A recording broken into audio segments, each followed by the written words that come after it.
ओम शांति। 5/4/2023 के साकार अनमोल धारणा युक्त मधुर महावाक्य हैं। मीठे बच्चे, औरों को समझाने की सर्विस करते रहो, ज्ञान धन का दान करो तो अपार खुशी रहेगी, सर्व की आशीर्वाद मिलेगी। अपार खुशी रहेगी, सर्व की आशीर्वाद मिलेगी, बाप की याद भूलेगी नहीं। 3 फायदे हैं, बाबा की याद भूलेगी नहीं। क्वेश्चन, बाप तुम बच्चों को रूहानी ड्रिल क्यों सिखलाते हैं? आंसर है, पहलवान बनाने के लिए। जितना तुम बाप की याद में रहते हो, पढ़ाई पर ध्यान देते हो, उतना तुम्हारे में ताकत आती जाती है। इसलिए बाबा राजयोग सिखलाते हैं, ड्रिल कराते हैं। इसी बल से तुम माया पर विजय प्राप्त कर लेते हो। तुम्हें कोई स्थूल हथियार आदि नहीं, तुम कोई स्थूल हथियार आदि नहीं चलाते। स्वदर्शन चक्र से माया का गला काटते हो। यह है अहिंसक युद्ध। गीत के बोल हैं, बचपन के दिन भुला न देना, आज हंसे कल रुला न देना। ओम शांति। बच्चे इस गीत का अर्थ समझते तो होंगे, समझते हैं ना सभी गीत का अर्थ क्या है। जब हम ज्ञान में आते हैं, अलौकिक बचपन होता है तो बहुत नशा चढ़ता है, बहुत बाबा की बातें, ज्ञान, ये तो बाबा कहते हैं फिर चलते चलते क्या होता है, थोड़ा नशा कम हो जाता है तो दिल शिकस्त हो जाते हैं, मायूस हो जाते हैं। तो बाबा कहते हैं जब ऐसा होता है तो अपना बचपन याद करो। जब बाबा के बने थे तो कितना नशा था, कितनी खुशी थी, कितनी सेवा करते थे। तो जब बचपन के दिन याद आएंगे तो नशा हमारा और खुशी बरकरार रहेगी। तो ऐसे ऐसे गीत भी बाबा ने बच्चों के लिए ही बनवाए हैं। बाप बच्चों को कहते हैं कि बेहद के माता पिता के बच्चे बनकर फिर भूला न देना। यह याद लंबी है, यात्रा भी है, शिव बाबा की याद है, ये लंबी है। याद करते ही रहना है। जब माता पिता कहते हो तो पिता को ज़रूर याद करना है। माता पिता की याद तो पहले होती है, फिर वर्षे के लिए बाप की ही याद रखनी पड़ती है। लिखा हुआ भी है, डिटी सॉवरेनिटी तुम्हारा ईश्वरीय जन्मसिद्ध अधिकार है। परमपिता परमात्मा है, विश्व का रचयिता, तो जरूर स्वर्ग नई दुनिया ही रचेंगे ना। बाप कभी ऐसे नहीं कहेंगे कि हम पुराना घर बनाते हैं। कई लोग समझते हैं ये नरक भी परमात्मा ने बनाया, दुख सुख परमात्मा ही देता है। लेकिन कोई भी चीज़ पुरानी नहीं बनाई जाती, पुरानी होती है, रिपेयर की जाती है। हर चीज़ नई बनाई जाती है, मकान नया बनाया जाता है, भोजन है ताज़ा बनाया जाता है। तो शिव बाबा ने भी जब ये दुनिया बनाई थी, स्वर्ग था, एक धर्म था, एक राज्य था, एक कुल था, एक भाषा थी। राज्य सत्ता श्री लक्ष्मी श्री नारायण के हाथ में थी। लेकिन धीरे धीरे सतयुग के बाद त्रेता आया, फिर द्वापर आया, फिर कलयुग। तो ये पुरानी हम लोगों ने ही बरतते बरतते पुरानी बना दी है। बाकी भगवान पुरानी दुनिया नहीं रचते, वो तो नई दुनिया, स्वर्ग, बहिश्त, पैराडाइज, फूलों का बगीचा बनाते हैं, जो बना रहे हैं। तो बाबा बता रहे हैं तो जरूर स्वर्ग नई दुनिया ही रचेंगे ना शिव बाबा। बाप कभी ऐसे नहीं कहेंगे हम पुराना घर बनाते हैं, हमेशा नया घर ही बनाते हैं। पुराना बनाने का अक्षर कभी नहीं निकलता। बेहद का बाप भी नई दुनिया ही रचते हैं। अब बच्चे जानते हैं हम माता पिता से वर्षा पाने श्रीमत पर चल रहे हैं। यह है बुद्धि की यात्रा। वह जिस्मानी यात्राएं तो जन्म जन्मांतर करते ही आते हैं और घड़ी घड़ी करते रहते हैं। ये रूहानी यात्रा एक ही बार होती है, तो यात्री पंडे को कभी भूल नहीं सकते। जो यात्री होते हैं अपने पंडे को भूल नहीं सकते, अथवा बच्चे माता पिता को कभी भूल नहीं सकते। तुम हो पांडव सेना, सुप्रीम पंडा है शिव बाबा, तुम हो उसके बच्चे।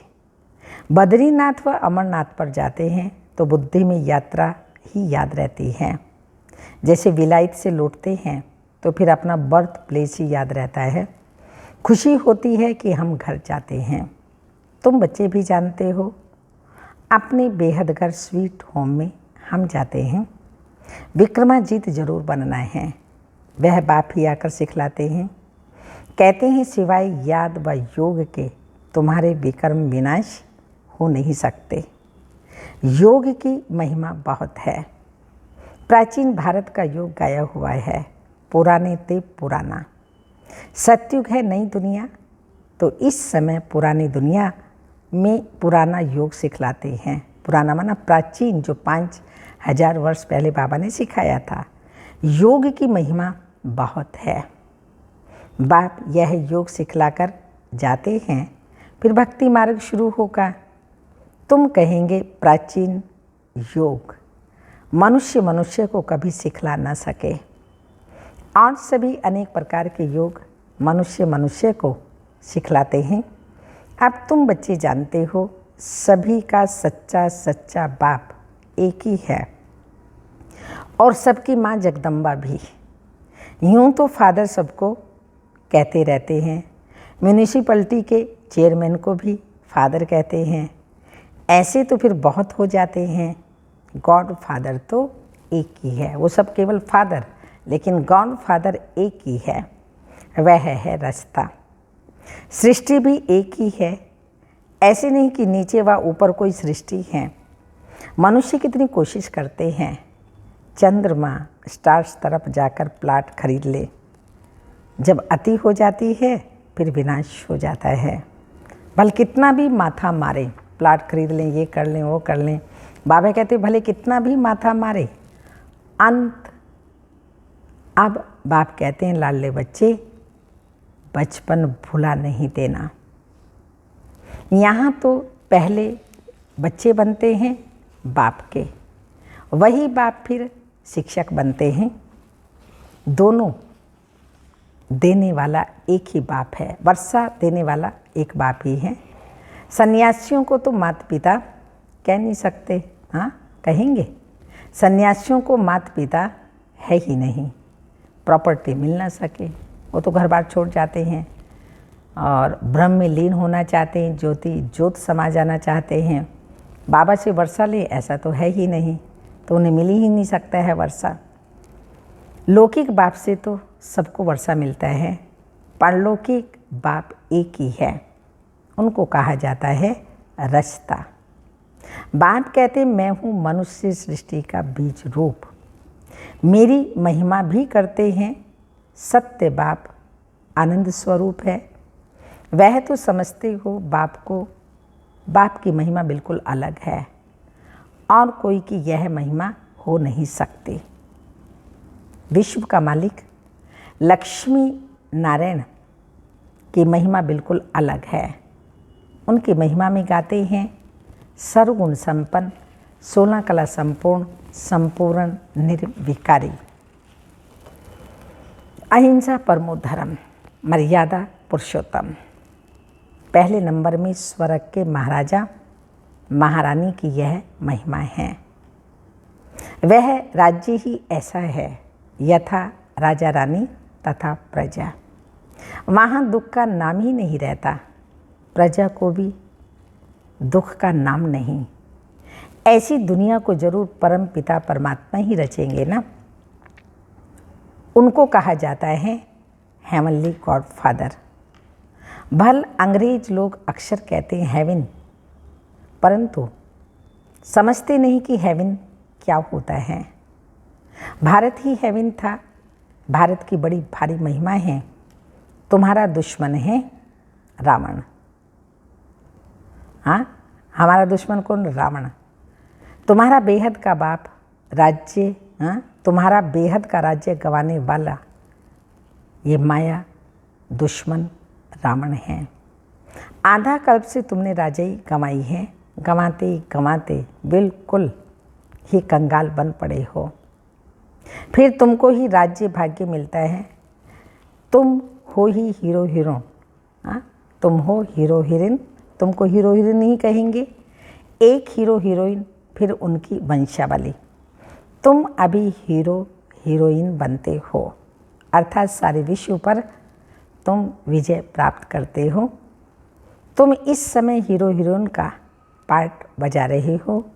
सारे विश्व में बाप तुमको हीरो हीरोइन का टाइटल दिलवा रहे हैं। तो तुम हो शिव शक्ति सेना। तुम जानते हो हम योग बल से स्वर्ग बनाते हैं, फिर स्वर्ग में हम ही राज्य करेंगे। परंतु माया ऐसी है जो भुला देती है। जैसे सेकंड में जीवन मुक्ति मिलती है तो माया फिर सेकंड में भुला देती है। जीवन मुक्ति को फारकती दे सेकंड में मर जाते हैं। बाप तो समझाते रहते हैं, बच्चे जीवन की मुसाफरी लंबी है, बरोबर बाप को याद करना है तो अंत मति सुगति हो जाएगी। जिस माता पिता से बेहद का वर्षा मिलता है, उनसे अगर मुंह मोड़ा तो फिर उस तरफ चले जाते हैं, रावण की तरफ चले जाते हैं। तो बच्चों ने लखनऊ में भूल भुलैया देखा होगा, अंदर जाने से मनुष्य मूंझ जाते हैं। यह भी ऐसे है, बाप और बाप का घर भूल जाने से धक्का खाते माथा टेकते रहते हैं। रास्ता दिखाने वाला ऊपर खड़ा है, परमधाम से आता है, रास्ता बताता है मुक्ति और जीवन मुक्ति का। बाप कहते हैं तुम अब माया पर जीत पाने का पुरुषार्थ कर रहे हो श्रीमत पर। ऐसे नहीं आज माता पिता कहे कल फिर उनको भुला दो। यहाँ तो और संग तोड़ एक संग जोड़ना है। भक्ति मार्ग में गाते हैं बलिहार जाऊं वारी जाऊं, नाम लेते हैं श्री कृष्ण का। वास्तव में श्री कृष्ण की बात ही नहीं है, यह है ही रुद्र ज्ञान यज्ञ। रुद्र शिव को कहा जाता है। इतनी छोटी सी बात भी मनुष्य समझते नहीं हैं। बाबा ने गीता बहुत पढ़ी है, परंतु पहले कुछ भी समझते नहीं थे। अभी समझते हैं, उसमें भगवानों वाच्य लिखा हुआ है। इस रुद्र यज्ञ से विनाश ज्वाला प्रज्वलित हुई। रुद्र ज्ञान यज्ञ को फिर कृष्ण यज्ञ कह देते हैं। रुद्र भी श्री कृष्ण का अवतार है, ऐसे कह बात को उड़ा देते हैं। हाँ, रुद्र है शिव बाबा, श्री कृष्ण है सत्युग का फर्स्ट प्रिंस, दोनों एक कैसे हो सकते हैं। अब बाप कहते हैं मैं तुमको राजयोग सिखलाता हूँ। तो जरूर नई सृष्टि चाहिए राज्य करने के लिए। दीपमाला पर लक्ष्मी का आह्वान करते हैं तो कितना सफाई आदि करते हैं। वह है भक्ति मार्ग की रस्म रिवाज। यहाँ तो तुम मनुष्य से देवता बनते हो तो ज़रूर बिल्कुल नई सृष्टि चाहिए। उसके लिए पुरानी दुनिया का विनाश होता है। नई सृष्टि आनी है तो पुरानी का तो विनाश होगा ही ना। गीता में बिल्कुल क्लियर है, रुद्र ज्ञान यज्ञ से विनाश ज्वाला प्रज्वलित हुई। बाप है ही बेहद की सृष्टि रचने वाला। कहते हैं बच्चों मुझ बाप को भूल नहीं जाना। आज हंसने वाला कल बाप को भूलेंगे तो ख़त्म। फिर इतना रोना पड़ेगा जो कभी नहीं रोया होगा। अगर बाबा का बनकर बाबा को भूल गए, याद नहीं किया, इतना रोना पड़ेगा जो कभी नहीं रोया होगा। बादशाह ही गंवा बैठते हैं, बड़ा घाटा पड़ जाएगा। घाटे वाले मनुष्य की शक्ल पीली हो जाती है। तो बाप कहते हैं पारलौकिक बाप और वर्षे को भुला नहीं देना। औरों को समझाने की सर्विस करते रहो, ताकि मुझे भी याद रहे। औरों की सेवा करेंगे तो खुद को याद रहेगा ना। तो औरों की सर्विस करते रहो। सर्विस में बिजी रहने से फिर भूलेंगे नहीं। धन दिए धन ना खूटे, ये ज्ञान धन दान करते रहो। ये धन ऐसा है जो कभी भी खूटता नहीं। जितना दान करेंगे उतना खुशी का पारा चढ़ेगा। औरों को जितना खुशी का पारा चढ़ेगा, औरों की आशीर्वाद तुम्हारे सिर पर होगी। कहेंगे ऐसे पंडे पर बलिहार जाऊं, जिसने स्वर्ग का रास्ता बताया। यहाँ प्रैक्टिकल में बाप का शुक्रिया माना जाता है। तो बाप कहते हैं, बेहद की शांति सदा काल के लिए देने वाला मैं एक ही हूँ। मैं तुमको ऐसे कर्म सिखलाता हूँ जो कभी दुख अशांति हो नहीं सकती। कर्मों की गति बड़ी गहन है। बाप कहते हैं, मैं तुमको कर्म अकर्म विकर्म की गति बैठ समझाता हूँ। सतयुग में कर्म विकर्म होता ही नहीं, कर्म अकर्म होता है। न पाप का खाता न पुण्य का खाता। जो संगम युग पर राजाई पाने के लिए राजयोग सीखा, पुरुषार्थ किया, उसकी प्रारब्ध सतयुग में खाते हैं, क्योंकि वहाँ माया है ही नहीं। न माया रावण होता। अभी तो माया का राज्य है, इसलिए कर्म विकर्म बन जाता है। अभी तुम ड्रिल सीख रहे हो और पहलवान बन रहे हो, बाबा से शक्ति ले रहे हैं, शक्तिशाली बन रहे हैं। यह पढ़ाई है जो अंत तक पढ़नी है। जितना पढ़ेंगे उतनी ताकत मिलेगी। वृद्धि को पाते रहेंगे।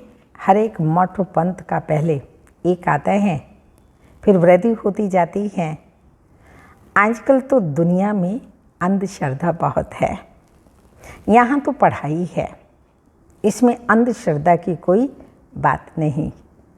वो लोग एक ही लेक्चर से कितनों को बोधी अथवा क्रिश्चियन बना देते हैं।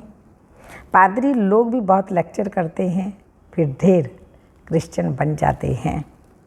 यहाँ वह बात नहीं। यहाँ तो माया से युद्ध करनी है। माया मीन्स पंच विकार, इसको कहा जाता है युद्ध स्थल। भगवान आकर हिंसा थोड़ी सिखाएंगे। कहते हैं अहिंसा का बल चाहिए, परंतु हिंसक मनुष्य कभी अहिंसा सिखला ना सके। अभी तुम बच्चे जानते हो, हम बाप से वर्षा पाने का पूरा पुरुषार्थ कर रहे हैं। यह राजधानी स्थापन हो रही है। माला को फिराते राम राम करते रहते हैं। त्रेता अंत तक 16,000 प्रिंस प्रिंसेस हो जाते हैं। इसमें 8 फिर मुख्य हैं। 8 रत्नों की बड़ी महिमा है। मनुष्य थोड़ी समझते हैं इनका राज क्या है। 8 तो पास विद ऑनर होते, बिल्कुल सज़ा नहीं खाते। बाकी 100 तो थोड़ी बहुत सज़ा खाते ही हैं। बाप कहते हैं, बच्चे थक मत जाना। ओ रात के राही, ओ रात के राही। अभी हम भारत रात को क्रॉस कर दिन में जाते हैं। अज्ञानता की रात्रि क्रॉस कर दिन में जाते हैं। बाबा भी आते हैं संगम पर। आधा कल्प की रात पूरी होती है तो बाप आते हैं। इसलिए ही शिवरात्रि कहते हैं। शिव बाबा की जन्मपत्री और कोई बता न सके सिवाय तुम्हारे। ब्रह्मा की रात और ब्रह्मा का दिन बेहद का गाया हुआ है। घोर अंधियारे से घोर सोझरा होता है। बाप आते हैं अंत में, जबकि रात पूरी हो दिन आता है। तो ब्रह्मा की है बेहद की रात। यह भी समझ की बातें हैं ना। बाबा खुद कहते हैं, मैं साधारण तन में प्रवेश करता हूँ। यह अपने जन्मों को नहीं जानता। मैं बतलाता हूँ ब्रह्मा और बी के इतने जन्म हुए। इन सब बातों को कल्प पहले भी वाले ही समझेंगे। हम सभी बाप को जानने से आस्तिक बने हैं, बाप से वर्षा लेते हैं। आत्माओं का बाप एक है। ब्रह्मा भी शिव बाबा का बच्चा है। अडॉप्ट करते हैं ना। खुद कहते हैं मैं इनमें प्रवेश करता हूँ और कोई ये बातें कर ना सके। तो बाप कहते हैं, लाडले बच्चे, बाप को कभी भी लाडले बच्चे, बाप को कभी भी भूलना नहीं। भूले तो अगर भूले तो स्वर्ग का वर्षा गंवा देंगे और फिर रोना पड़ेगा। कल्प कल्प की बाजी हो जाती है। कल्प कल्प ऐसा करते रहेंगे। अच्छा, मीठे मीठे सिक्के लदे बच्चों प्रति माता पिता बाप दादा का याद प्यार, गुड मॉर्निंग, डायमंड मॉर्निंग। रूहानी बाप की रूहानी बच्चों को नमस्ते। हम रूहानी बच्चों की रूहानी माता पिता बाप दादा को याद प्यार, गुड मॉर्निंग, डायमंड मॉर्निंग, ओम नमस्ते। धारणा के लिए मुख्य सार हैं, जीवन की लंबी मुसाफरी में थकना नहीं है, माता पिता से कभी भी मुंह नहीं मोड़ना है और संग तोड़ एक बाप पर पूरा बलिहार जाना है। सेकंड पॉइंट, स्वीट होम में जाने के पहले विक्रमाजीत जरूर बनना है। श्रीमत पर बुद्धि की यात्रा करते रहना है। वरदान, साथ रहेंगे साथ जिएंगे आदि आदि। इस वायदे की स्मृति द्वारा कंबाइंड रहने वाले सहज योगी भव, कंबाइंड रहने वाले सहज योगी भव। 8 बच्चों का वायदा है, साथ रहेंगे साथ जिएंगे साथ चलेंगे आदि आदि। इस वायदे को स्मृति में रख बाप और आप कंबाइंड रूप में रहो तो इस स्वरूप को ही सहज योगी कहा जाता है। योग लगाने वाले नहीं, लेकिन सदा कंबाइंड अर्थात साथ रहने वाले। ऐसे साथ रहने वाले ही निरंतर योगी, सदा सहयोगी, उड़ती कला में जाने वाले फरिश्ता स्वरूप में जाते हैं। स्लोगन, क्वेश्चन मार्क का टेढ़ा रास्ता लेने की बजाय कल्याण की बिंदी लगाना ही कल्याणकारी बनना है। क्वेश्चन मार्क का टेढ़ा रास्ता लेने की बजाय कल्याण की बिंदी लगाना ही कल्याणकारी बनना है। आज का अव्यक्त इशारा, फरिश्ता अर्थात अपनी देह के भान से भी रिश्ता नहीं, देह भान से रिश्ता टूटना अर्थात फरिश्ता देह से नहीं, देह के भान से। देह से रिश्ता खत्म होगा तब तो चले जाएंगे, लेकिन देह भान का रिश्ता खत्म हो। जैसे बाप दादा पुराने शरीर का आधार लेते हैं लेकिन शरीर में फंस नहीं जाते, ऐसे कर्म के लिए आधार लिया और फिर अपने फरिश्ते स्वरूप में, निराकारी स्वरूप में स्थित हो जाओ। ओम शांति।